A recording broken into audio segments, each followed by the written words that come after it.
Veda didn't know the Alpha King had come to Baron Halvard's estate looking for her. She didn't know he'd spent 6 months tracing rumors through black markets and whispered tavern secrets, following a thread that led to this crumbling manor on the edge of nowhere. She didn't know that when he stood in the Baron's treasure vault surrounded by gold and ancient relics, he would look past all of it and see only her.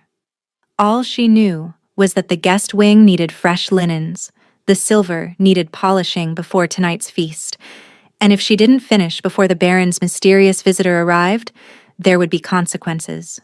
There were always consequences.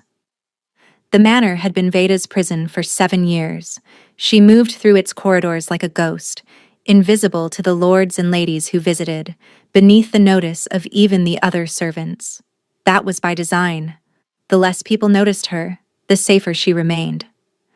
Her mother had taught her that lesson with her dying breath. Hide what you see, little one. Hide it, or they'll burn you for it. Veda scrubbed the banister of the east staircase, her knuckles raw from lye soap. Around her, the manor buzzed with frantic energy. Baron Halvard had been preparing for this visit for weeks, driving the staff to exhaustion.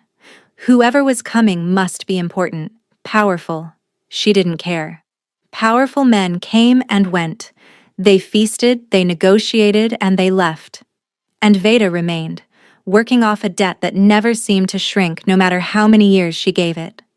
4,000 gold marks. That's what her mother had owed when the fever took her.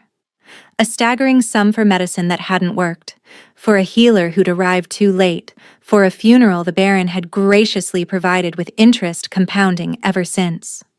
Veda had been 16 then. Now, at 23, she'd calculated that at her current wages minus room and board, she'd be free in approximately 47 years. If she lived that long. She paused at the window, looking out at the gray afternoon. Rain threatened on the horizon, dark clouds piling against the mountains. And beneath the clouds, she saw them. Riders. At least 30, moving in tight formation up the valley road. At the front, a banner she didn't recognize, black silk with a silver wolf's head, teeth bared. Her stomach tightened. Then she saw the threads. They appeared without warning, the way they always did when her gift decided to surface. Glowing lines connecting each rider to the one at the center. Silver threads, bright and unwavering. Loyalty, she thought. Absolute loyalty. These men would die for whoever rode at their head. She'd never seen bonds so strong, so untainted by the shadow of doubt or secret resentment. Who commanded that kind of devotion? Veda! She flinched, the vision scattering like startled birds. Marta, the head housekeeper, stood at the base of the stairs, her face pinched with urgency. The Baron wants all senior staff in the Great Hall. Now. The king arrives within the hour. Veda's blood ran cold.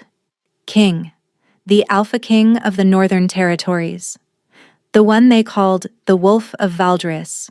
The ruler who'd united 5 warring packs under one crown through a combination of brilliant strategy and, if the rumors were true, brutal efficiency. And he was here, at Baron Halvard's estate.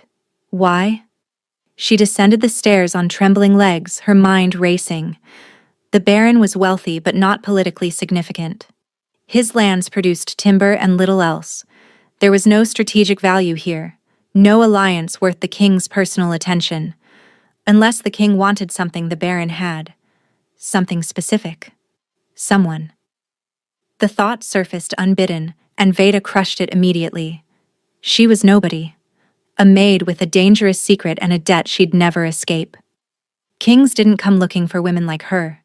But as she entered the great hall and took her place among the other servants, she couldn't shake the feeling that something was about to change. Something she wouldn't be able to hide from. The king entered Baron Halvard's great hall like a storm made flesh.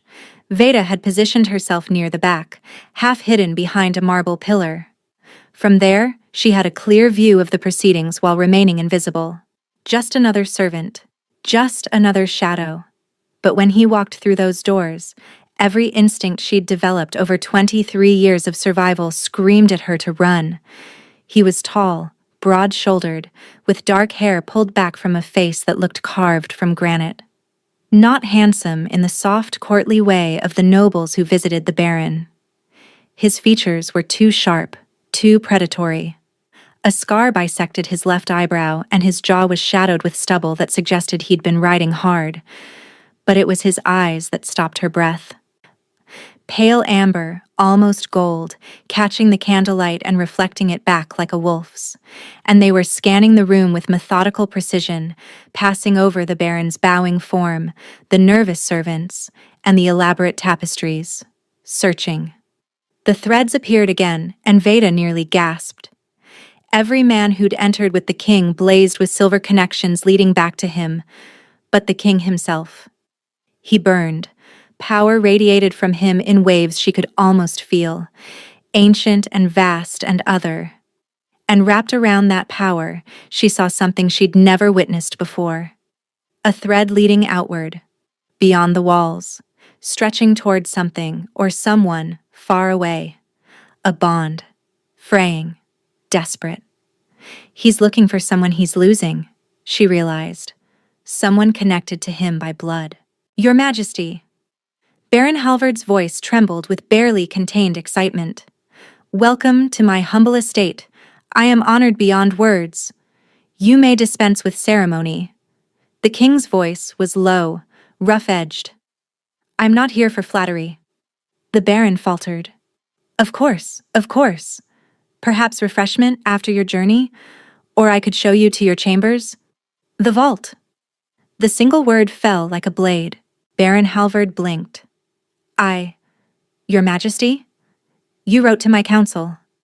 The king's amber gaze pinned the Baron in place.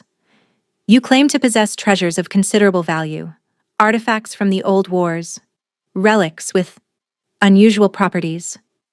He paused, and something dangerous flickered across his expression. You offered them in exchange for my favor. I've come to see if your claims have merit. The Baron's face cycled through shock, fear, and then greedy calculation. Yes, of course. The vault. I'll take you there immediately. He snapped his fingers at the servants. Clear the hall. Prepare the lower chambers. Veda moved with the others toward the servants' exit, relief washing through her. She would disappear into the kitchens, wait out this visit, and the staff stays. She froze. The king hadn't raised his voice, but somehow it carried through the entire hall. His eyes had stopped scanning. They were fixed directly on her. I want everyone present, he continued, his gaze never leaving hers, when I make my selection. Selection. The word hung in the air like a death knell. Baron Halvard practically vibrated with excitement. Of course, Your Majesty. This way, this way. The vault was beneath the manor, carved into the bedrock. Veda had never been inside, had only heard whispers about the fortunes the Baron hoarded behind those iron doors. Now she walked through them in a daze, surrounded by other servants, her heart hammering against her ribs. Gold, mountains of it. Coins and bars and jewelry spilling from chests that lined the walls. Weapons mounted on racks. Ancient swords. A bow that seemed to shimmer with its own light. A spear tipped with black stone that made her skin crawl. And artifacts. Dozens of them. Crystals pulsing with inner fire. Books bound in leather that looked disturbingly like skin. A mirror that reflected nothing at all. Choose any treasure, the Baron declared expansively, spreading his arms. Anything in this vault is yours, Your Majesty. A gift, a token of my loyalty, and... The king walked past the gold, past the weapons, past the artifacts that hummed with power. He stopped directly in front of Veda. The servants scattered backward. The Baron's mouth fell open. Veda couldn't move, couldn't breathe. Those amber eyes held hers, searching, measuring. Up close, she could see the exhaustion in them, the desperation hidden beneath layers of iron control. And she could see the thread, the one stretching outward, fraying, weakening with every passing moment. This one, the king said quietly. Then he took her hand. The touch was electric, a shock that ran through her entire body, lighting up nerves she didn't know she had. Her vision blurred, and for one terrifying moment she saw everything. The king's memories, his grief, a young man's face that looked like his but softer, and then darkness, chains, and a distant heartbeat growing fainter. Brother, she thought. He's searching for his brother. She came back to herself with a gasp. The king was still holding her hand, his grip firm but not painful. His expression hadn't changed, but something in his eyes had shifted. He'd felt it too. Your Majesty, Baron Halvard sputtered. Surely you jest. That's merely a servant. I have treasures worth. I've made my choice. The words were final, absolute. Veda found her voice. I'm not a treasure, I'm not property. You can't just… You're in debt to the Baron, are you not? The king's thumb brushed across her knuckles, and another spark shot through her. 4,000 gold marks. Her mouth went dry. How did he know that? I'll pay it. Triple. Consider it done. The Baron made a strangled sound of delight. 12,000 gold marks had just fallen into his lap. But Veda's world was spinning. That doesn't mean I'll go with you. The corner of his mouth twitched. Not quite a smile, but close. No, it doesn't. He released her hand slowly, almost reluctantly. But I'm asking you to anyway. Why? The king glanced at the Baron, at the gathered servants, then back to her. When he spoke, his voice was low enough that only she could hear. Because my brother is dying in a place I cannot find. Because you can see what others cannot. And because you're the only person in 6 months of searching who made the threads light up when I touched them. Veda's heart stopped. He knows. He knows what I can see. How? Not here. His eyes flickered with urgency. Come with me. 1 month. Help me find him. And then you're free. No debts. No chains, just freedom. She should refuse, should scream for help, call him mad, and run as far and fast as her legs could carry her. But that thread, the one connecting him to his brother, was dimming even as she watched. If she didn't help, it would go dark entirely, and she knew, with a certainty that came from somewhere deeper than logic, that when it did, something in the king would die with it. 1 month, she heard herself say, and then I walk away. You have my word. Behind them, Baron Halvard was already counting his gold. He had no idea he'd just sold the king the key to everything. The Baron provided a private chamber for their discussion, his own study, hastily cleared of papers and personal effects. Veda stood near the door, every muscle coiled to run, while the king dismissed his guards with a single gesture. The door closed. They were alone. You think I'm going to hurt you? It wasn't a question. Veda kept her back to the wall. I think powerful men don't pay 12,000 gold for a maid unless they want something dangerous. Fair. He moved to the window, putting distance between them, giving her space. My name is Calix. Calix Valdris. I've ruled the Northern Territories for 9 years since my father was killed in the Blackmoor Uprising. She knew the name. Everyone did. The young alpha who'd crushed a rebellion at 19 and spent the years since building an empire. My brother Marek was taken 8 months ago. His voice remained steady, but she saw his hands clench at his sides. Ambushed during a diplomatic mission to the Eastern Reach. His entire escort was slaughtered. Marek was kept alive. Ransom. That's what I assumed. I waited for demands. Emptied half my treasury preparing to pay. Calix turned to face her, and the grief in his eyes made her chest ache. No demands came. Instead, I started receiving pieces of him. Veda's stomach lurched. A lock of hair. A bloodied ring. A letter written in his hand, begging me to find him. Calix's jaw tightened. Someone is torturing my brother to torment me, and I cannot find him. I've sent trackers, spies, assassins. Every lead ends in smoke. Every trail goes cold. And you think I can help? I know you can. He reached into his coat and withdrew something wrapped in dark leather. When he unfolded it, Veda saw a silver chain, simple and unadorned, stained rust brown at the clasp. Blood. Merrick's blood. You see connections. Calix's voice was low. Threads between people, between objects and their owners. You read the history of things through touch. Her pulse quickened. How do you know that? Your mother was Seralith of the Thornwood Pack, a thread seer, one of the last. The name hit her like a physical blow. No one had spoken her mother's true name in 7 years. To Baron Halvard, she'd been simply the debtor's widow. To the other servants, she'd been that strange woman who died. But Calix knew. My father consulted her once, when I was young, he continued.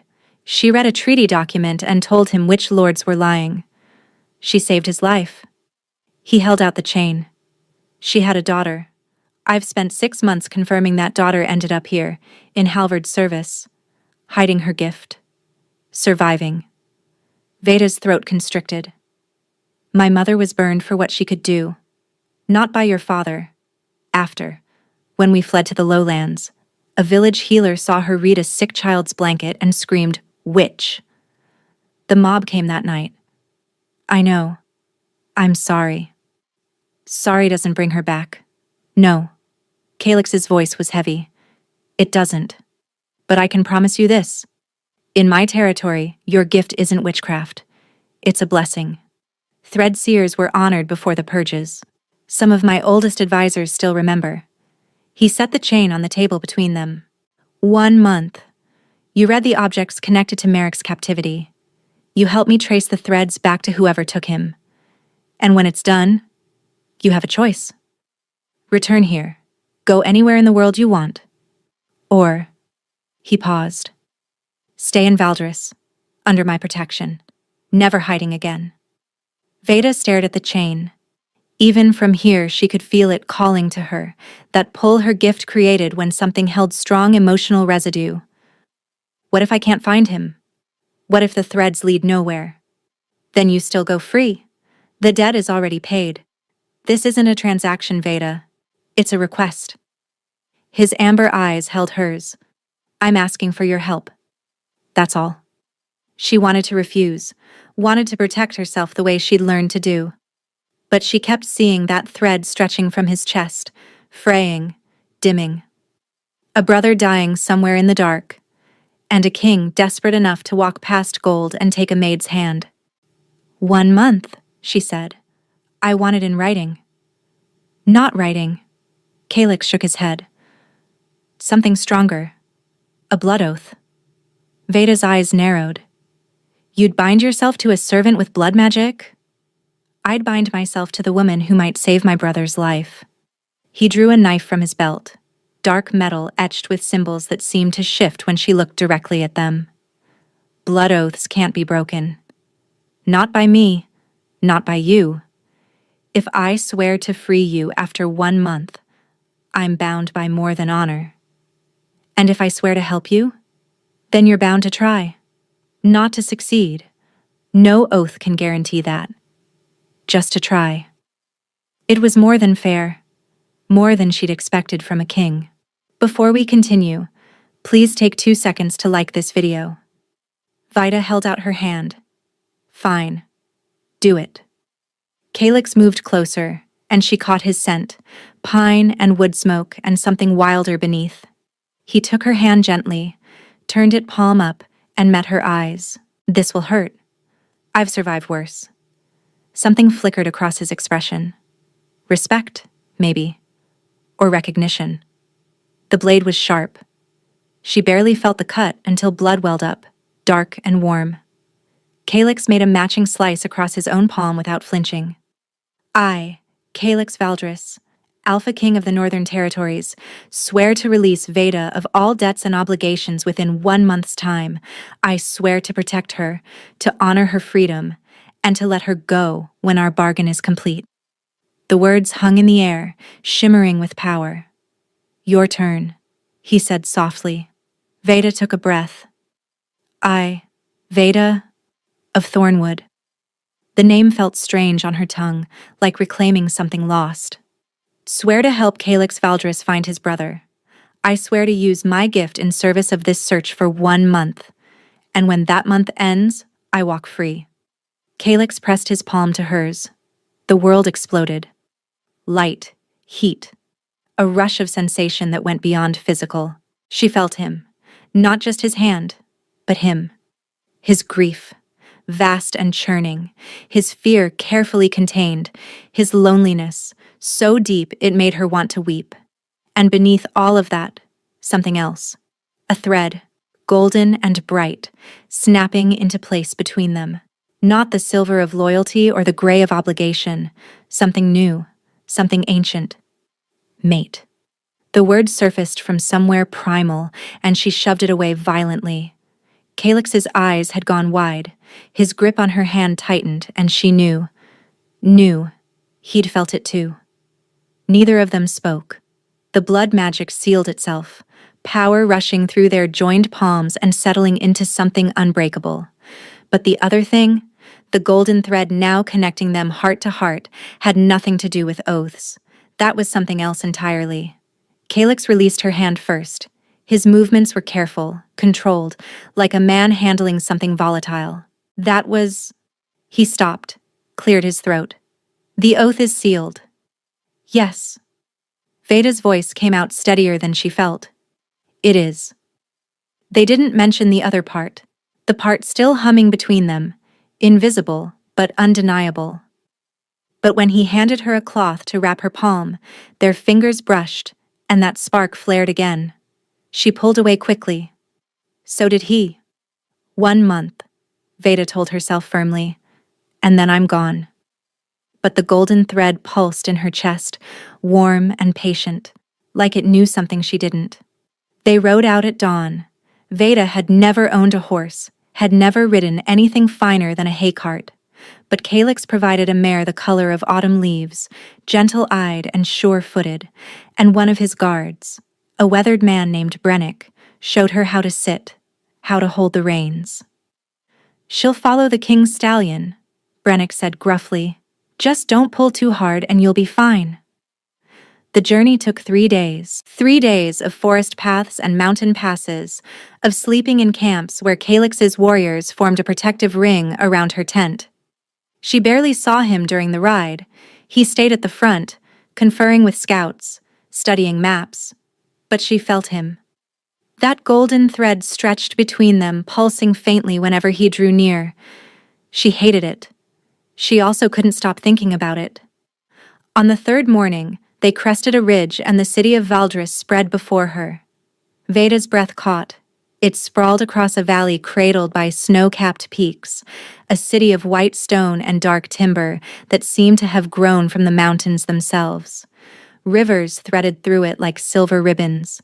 Towers rose at intervals, flying the black and silver wolf banner.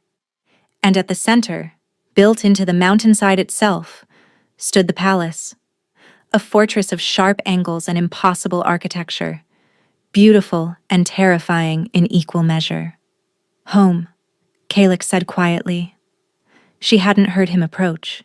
He'd brought his horse alongside hers, close enough that their knees almost touched. She searched for words. Not what I expected. What did you expect? Something colder, harsher. The corner of his mouth lifted. Give it time. But as they descended into the city, Veda realized he was being modest. The people who saw their king didn't cower or scatter. They called out greetings, waved, and smiled. Children ran alongside the horses laughing. An old woman threw flowers. And they looked at her with curiosity but not hostility. No suspicion. No whispered accusations. Inside the palace, the contradictions deepened. The exterior was fortress stark, all defensive walls and narrow windows. But the interior bloomed with warmth. Tapestries in rich colors, fires crackling in every hearth, the smell of bread baking somewhere nearby. A woman met them in the entrance hall. Silver-haired, straight-backed, with eyes that missed nothing. Calix. She pulled him into an embrace that he returned fiercely. You found her? I found her. He stepped back, gesturing Veda forward. Aunt Isoleth, this is Veda. She's going to help us find Marek. Isoleth studied her with those sharp eyes. Whatever she saw made her nod slowly. You have Saralith's look about you. I knew your mother, child. Long ago. Veda's chest tightened. You did? She helped us through a difficult time. The debt was never repaid. Isoleth took her hands, her grip warm and surprisingly gentle. Perhaps now it will be. She was led to chambers that made her old servants' quarters look like a broom closet. A bedroom with a bed large enough for 4 people, covered in furs and silk. A private bathing room with hot water that flowed from taps. A wardrobe filled with clothes in her size. How had they known? In fabrics softer than anything she'd ever touched. A young woman named Priya arrived to help her bathe, and Vida found herself sinking into hot water for the first time in years. The tension in her muscles slowly unraveled. The grime of the journey floated away. And in the quiet, surrounded by luxury she'd never imagined, Veda let herself feel something dangerous. Hope. Maybe this doesn't have to be a trap, she thought. Maybe, for once, something good is actually happening. But as she rose from the bath and caught sight of herself in the mirror, thin, scarred, eyes still wary, she pushed the thought away. 1 month, then freedom. She couldn't afford to want more than that. Still, when a servant delivered dinner to her room, roasted meat, fresh vegetables, bread still warm from the oven, wine that tasted like summer, she ate until she was full for the first time in 7 years, and she slept without nightmares. In the morning, the real work would begin. The objects, the visions, the search for a dying prince. But for one night, Veda let herself rest.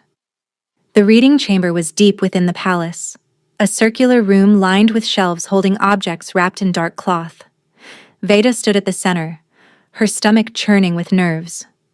Calyx had laid everything on a stone table. The silver chain she'd seen before, a torn piece of fabric, dark wool stained with something that might have been mud or blood, a broken arrow shaft, the fletching singed. A letter, folded and refolded until the creases had worn thin, and a ring, simple gold band, sized for a man's hand. Marek's signet. Calyx's voice was heavy. It arrived 2 months ago. No message, just the ring in a box. Veda approached the table slowly. Even without touching anything, she could feel the objects humming with residual energy. Pain, fear, rage. I need you to understand something, she said. What I see isn't always linear. Sometimes it's fragments, emotions without context, and sometimes... She hesitated. Sometimes I feel what the person felt. Their pain becomes mine. If it's too much, I didn't say I wouldn't do it. She met his eyes. I just need you to know that if I scream, it's not because I'm dying. It's because your brother was. Calyx's jaw tightened, but he nodded. Veda reached for the chain first. The moment her fingers closed around silver, the world dissolved. Cold. So cold. Stone walls pressing close. Darkness absolute. Chains biting into wrists rubbed raw. A voice, somewhere above, laughing. The king sends another search party. Should we leave them another gift? A second voice, deeper. Familiar somehow. Not yet. Let him suffer longer. Let him feel what it's like to lose everything. Pain. Searing. Deliberate. A scream that tears the throat. Veda dropped the chain, gasping. She was on her knees without remembering falling. Calyx crouched beside her, his hand hovering near her shoulder, not quite touching. What did you see? Underground. Her voice shook. Stone cell, no windows. They're torturing him deliberately. One of the voices? One of them knows you. This is personal, Calyx. Whoever took Marek hates you specifically. His expression hardened into something lethal. Can you identify the voice? Not yet. But there's more. She reached for the fabric next, bracing herself. Movement. Being transported. Wrapped in rough wool that smells of horses. A wagon, maybe. Voices arguing. Lord Vyrath wants him moved to the Northern Holding. Says the king's trackers are getting too close. The Northern Holding is 3 days' ride. He'll barely survive the journey. Then we'll send the king another piece to keep him occupied. Veda pulled back, nausea rolling through her. Lord Vyrath. That name. Do you know it? Calyx had gone very still. When he spoke, his voice was ice. Kolthun Vyrath. He's been on my council since my father's time. He helped me put down the Blackmoor uprising. He stopped, something cracking behind his eyes. He's Merrick's godfather. The revelation hung between them like poison. Are you certain? Calyx's voice was rough. Could you have misheard? Veda picked up the arrow shaft. The vision hit immediately. Forest. Night. Merrick's escort falling around him, arrows singing from the darkness. And there, stepping from the shadows, a face she didn't recognize, but Merrick clearly did. Uncle? Merrick's voice, young and confused. What? The man smiled. Your brother took everything from me. Now I take everything from him. She released the arrow, her hand trembling. It's him. Merrick knew him. Called him uncle. Calyx rose and moved to the window, his back rigid. For a long moment he didn't speak. When he finally did, his voice was barely audible. I trusted him. After my parents died, Vyrath was the one who counseled me, taught me to rule. When Merrick was taken, he was the first person I turned to for advice. A bitter laugh escaped him. He helped me plan the search parties, suggested the routes, made sure we were always looking in the wrong place. He's been playing you from the beginning. Yes. Calyx turned, and the grief in his eyes had transformed into something colder. And now, I'm going to end him. Veda reached for the letter, the final piece. Let me see where they're holding Merrick now. The other visions were older, but this... She unfolded the paper, and the vision slammed into her with brutal force. A different cell. Still underground, but warmer. A window, small and barred, showing pine trees and snow. Marek, thin and pale, but alive. Writing by candlelight, his hand shaking. Brother, if you're reading this, I'm still alive. The Northern Holding. I heard them say it's 3 days north of the Thornwood border. An old mining outpost, abandoned. They think you'll never find it. A door opening. The letter snatched away. Merrick's cry of protest, cut short by a blow. Veda released the paper, breathing hard. I know where he is. An abandoned mine, 3 days north of Thornwood. And Calyx. She looked up, hope blazing through her exhaustion. He was alive when he wrote this. Weak, but alive. For the first time since she'd met him, Calyx smiled. It transformed his face, cracking through the grief and fury to reveal something younger, almost boyish. You did it. You actually... We're not done yet. But she was smiling too, despite everything. We still have to get him out. We will. He crossed to her, taking her hands in his. The touch sent that familiar spark racing through her, the golden thread between them flaring bright. Veda, I don't know how to thank you. Save your brother first. Thank me later. His thumbs brushed across her knuckles, and she saw his gaze drop to her lips for just a moment before he stepped back, clearing his throat. Right. Yes. We ride at dawn. But something had shifted between them. Something neither of them could ignore much longer.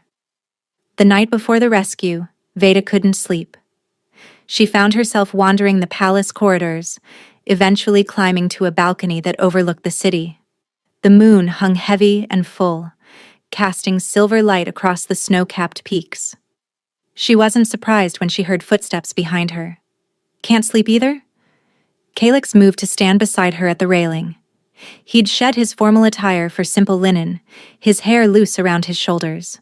He looked younger like this, more human. Thinking about tomorrow. Worried? Terrified? She glanced at him. Aren't you?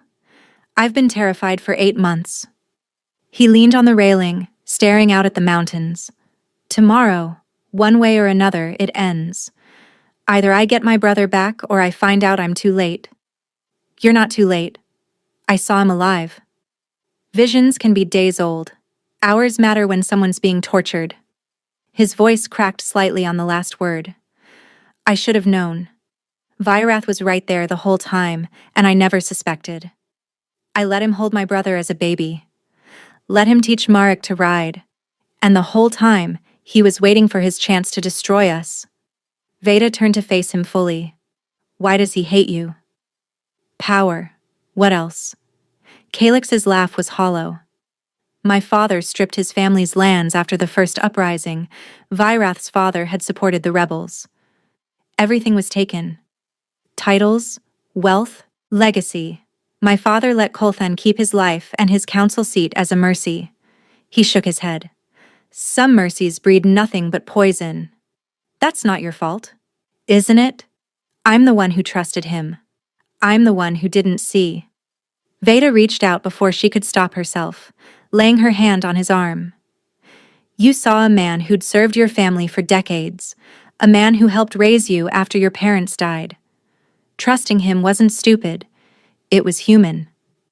Calix looked at her hand, then at her face. Something cracked behind his composure, shifting from grief to wonder. How do you do that? He asked quietly. Do what? Make me feel like maybe I'm not a complete failure. You're not any kind of failure. The words came out fiercer than she intended. You've spent 8 months tearing your kingdom apart trying to find your brother. You walked into a baron's vault and chose a servant over treasure because you believed she could help. You're not failing, Calix. You're fighting. He stared at her for a long moment. Then his hand came up to cup her face, his thumb tracing her cheekbone with devastating gentleness. When this is over, he said roughly, when Marek is home and Vyrath is dealt with, I want to ask you something. But not now. Not when you might feel obligated. Not when the oath still binds us. Veda's breath caught. What do you want to ask? To stay. Not as someone bound by blood magic. Not as a servant or a tool or a means to an end. His eyes burned into hers. As my equal. As my... He stopped himself, jaw tightening. Your what? I felt it too. The confession seemed to cost him something. The bond, when our blood touched. The thread that has nothing to do with oaths. I've felt it every moment since. And I'm trying so hard to do this right, to give you the freedom I promised. But Veda, his voice dropped to a whisper. I've never wanted anything the way I want you. She should pull away, should remind him of the boundaries, the timeline, the 1,000 reasons this was impossible. Instead, she rose on her toes and kissed him. He went rigid for a heartbeat. Then his arms wrapped around her, pulling her close, and he kissed her back with a desperation that stole her breath. His lips were warm, demanding, his hands tangling in her hair as he angled her head to deepen the kiss. When they finally broke apart, both gasping, Veda pressed her forehead to his chest. His heart thundered beneath her ear. Ask me, she whispered. After tomorrow. Ask me to stay. And if you say no, then I say no, and you let me go. She pulled back to meet his eyes. But I don't think I'm going to say no. Hope flickered across his face, raw and unguarded. You don't? I've spent my whole life hiding, running, surviving. She touched his jaw, feeling the rasp of stubble against her palm. I'm tired of surviving. I want to live. And when I think about what that might look like... She swallowed. You're in every version. Calix pulled her close again, burying his face in her hair. She felt him shudder, felt the emotion he'd been holding back finally cracking through. Tomorrow, he said against her temple. We save Marek. We end Virath. And then we figure out what this is. Together. Together, she agreed. They stood wrapped in each other until the moon set, neither willing to let go. The attack came at dawn. Veda was in her chambers, dressing for the journey, when she heard the screams. She ran into the corridor to find chaos. Palace guards clashing with men in unmarked black armor. Fire spreading along a tapestry, and cutting through the smoke, a face she recognized from Merrick's visions. Kolthan Virath. He was older than she'd expected, silver-haired and distinguished, with the kind of face that belonged on coins. But his eyes were cold, calculating, and they found her immediately. The Thread Seer. He smiled, and it was the cruelest thing she'd ever seen. I was hoping Calyx would find you. Makes this so much more satisfying. Veda backed away, reaching for the knife Brennick had given her. How did you know? I have eyes everywhere, girl. Did you think I'd spend 20 years planning my revenge without accounting for every variable? He advanced, his own blade drawn. When my spies told me Calyx was tracking a Thread Seer, I knew I had to act. Kill you before you could unravel everything. You're too late, I already saw. We know where Merrick is. Virath's smile didn't waver. Then Merrick dies tonight. I've already sent the order. If I don't return by sunset, my men have instructions to slit his throat and dump his body where Calyx will find it.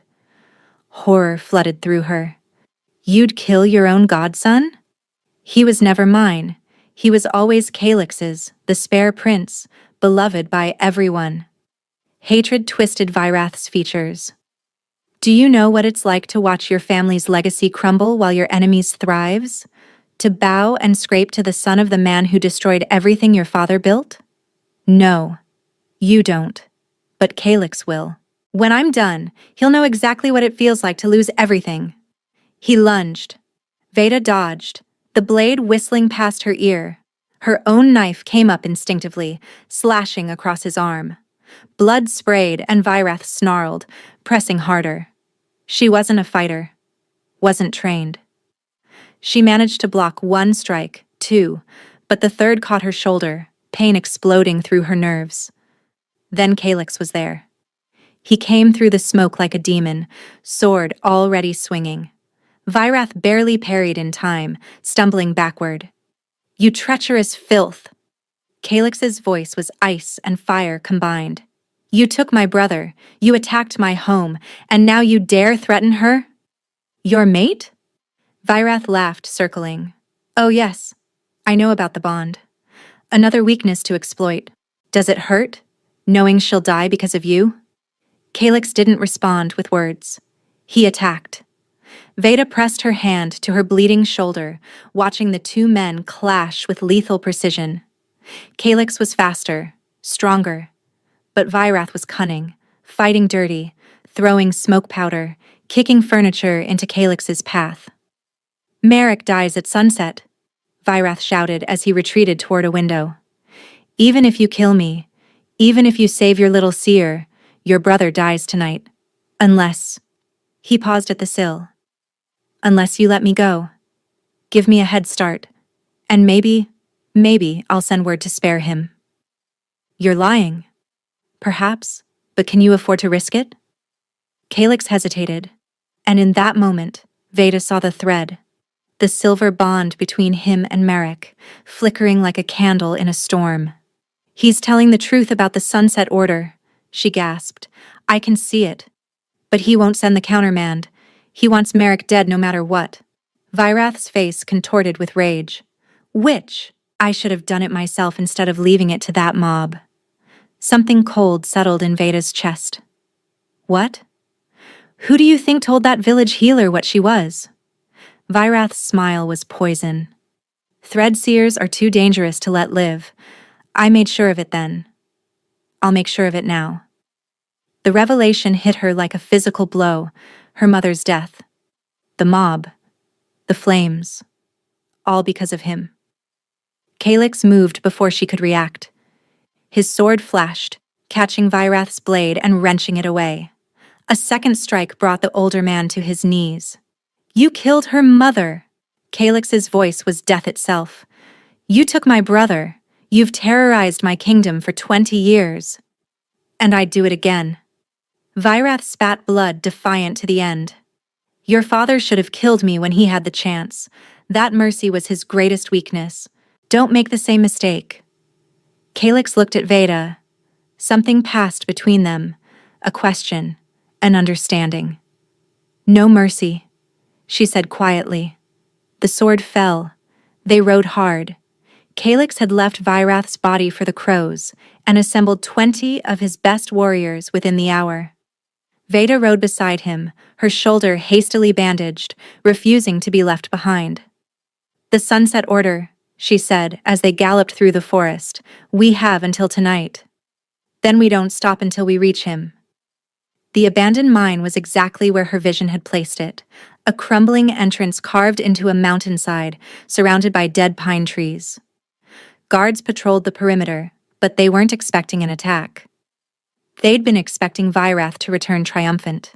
Calix's warriors hit them like a storm. Vida stayed back, as he'd made her promise, watching the battle unfold from the tree line. The fighting was brutal, efficient.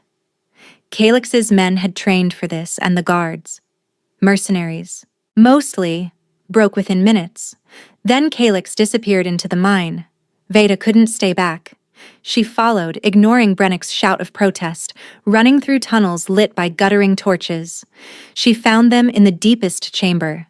Calix was on his knees, cradling a figure so thin and pale it barely looked human, but she recognized the thread between them, that silver bond, flickering but still alive. Marek. Is he alive? Calix's voice broke on the word. Barely, but alive. Veda knelt beside them. Marek's eyes fluttered open, unfocused, searching. Calix? The voice was a rasp, destroyed by screaming. I'm here. I've got you. You're safe. Took you long enough. The ghost of a smile crossed Marek's cracked lips. Then his gaze shifted to Veda. Who? This is Veda. She found you. She saved you. Marek's hand twitched, reaching toward her. Veda took it carefully, and even through her exhaustion, she felt the warmth of gratitude flowing through the touch. Thank you, he whispered. Then he passed out. 3 weeks later, Marek was walking again. It had been a slow recovery. Healers working around the clock, Calix barely leaving his brother's side, the entire palace holding its breath. But Marek was strong, stronger than anyone had expected, and day by day the color returned to his face. Veda had kept her distance during those weeks. There were trials to oversee, Vyrath's co-conspirators exposed and executed, council positions to fill, a kingdom to reassure, and a month coming to an end. She was in the garden when Calix found her, sitting on a bench beneath a snow-dusted tree. He looked different than he had that first night in the Baron's vault. The shadows under his eyes had faded. The grief that had weighed him down had lifted. He sat beside her, close enough that their shoulders touched. The month ends tomorrow. I know. The oath is fulfilled. You're free to go. He paused. I've prepared gold, horses, documents that will let you settle anywhere in the 5 territories. Everything I promised. Veda's chest tightened. Very thorough. I keep my word. Silence stretched between them. In the distance, she could hear Marek laughing at something. Actually laughing? A sound she'd thought she might never hear based on those visions of his suffering. Calix. Wait. He turned to face her, taking her hands. Before you say anything, I need to ask. The way I promised I would. You don't have to? Yes. I do. He took a breath, and she saw the vulnerability beneath his careful composure. Veda, I love you. I've loved you since you looked me in the eye and demanded a blood oath because you didn't trust a king's word. I love your bravery, your fire, your refusal to be anything other than exactly who you are. Her eyes burned with tears she refused to shed. Stay, he said simply, not as a servant, not as a debt repaid. Stay as my partner, my equal, My queen, if you'll have me. He lifted her hand to his lips, pressing a kiss to her knuckles. Marry me, Veda. Let me spend the rest of my life proving I'm worthy of you. She thought about the girl she'd been, hiding in a baron's manor, scrubbing floors, dreaming of escape. That girl wouldn't have believed this moment was possible. But that girl had never met Calyx. Yes, she said, and the word came out strong, certain. Yes to all of it. His smile was blinding. He pulled her into his arms, kissing her with a joy that made her heart soar. From somewhere across the garden she heard Marek's voice. Finally, I was starting to worry I'd have to propose for him. They broke apart laughing. Your brother has terrible timing, Veda murmured. He's perfect, Calyx said. And so are you. The wedding was held on the spring equinox. Veda wore silver and midnight blue, colors that matched the bond shimmering between her and Calyx. The ceremony took place in the palace's great hall, filled with nobles, warriors, servants, and anyone else who wanted to witness their king marry the woman who'd saved his brother. Isoleth stood as witness. Marek, still thin but growing stronger every day, stood beside his brother, grinning like he'd orchestrated the whole thing. When Calyx spoke his vows, his voice carried through the hall without trembling. I promise to honor your choices, to respect your freedom, to love you not as a possession but as a partner. I promise that every day for as long as I live, I will prove that you made the right choice when you stayed. Veda felt tears streaming down her cheeks and didn't bother wiping them away. I promise to stand beside you, she said, in darkness and light, in peace and war. I promise to use my gift not to hide, but to protect. And I promise that I will never stop choosing you, Calyx. Every day, for the rest of our lives. When they kissed, the crowd erupted. Later, after the feast and the dancing and the endless toasts, they escaped to their chambers. Calyx loved her slowly, reverently, until she saw stars. And afterward, they lay tangled together, the moonlight silver on their skin. Tell me something, Calyx murmured, his fingers tracing patterns on her shoulder. Something I don't know. Veda thought for a moment. When I was a child, before my mother died, she used to tell me stories about threadseers finding their mates. She said the bond was a gift, the universe's way of saying you're not meant to be alone. She looked up at him. I never believed her. Until you. His arms tightened around her. I'm glad you took my hand that day. In the vault. You took mine first. Best decision I ever made. He kissed her forehead. Baron Halvard offered me gold, weapons, artifacts worth more than some kingdoms, and I walked past all of it. To take the maid's hand. To take my future's hand. He smiled against her hair. Fair trade, I think. Veda laughed, the sound light and free, freer than she'd ever felt in her life. More than fair. She thought about the girl who'd scrubbed floors and hidden her gift and dreamed of escape. That girl had wanted freedom more than anything, but freedom, Veda had learned, wasn't about running away. It was about choosing where to stay. And she'd chosen Calyx, chosen Valdris, chosen a life where her gift was celebrated, her love was returned, and her future stretched bright and open before her. Choose any treasure, the Baron had offered. The Alpha King had walked past the gold and taken her hand, and she'd given him her heart in return. Where are you listening from? Let's meet in the comments. I love hearing your thoughts, and if you'd like to support me, please subscribe. It's free, and it helps more people hear these stories.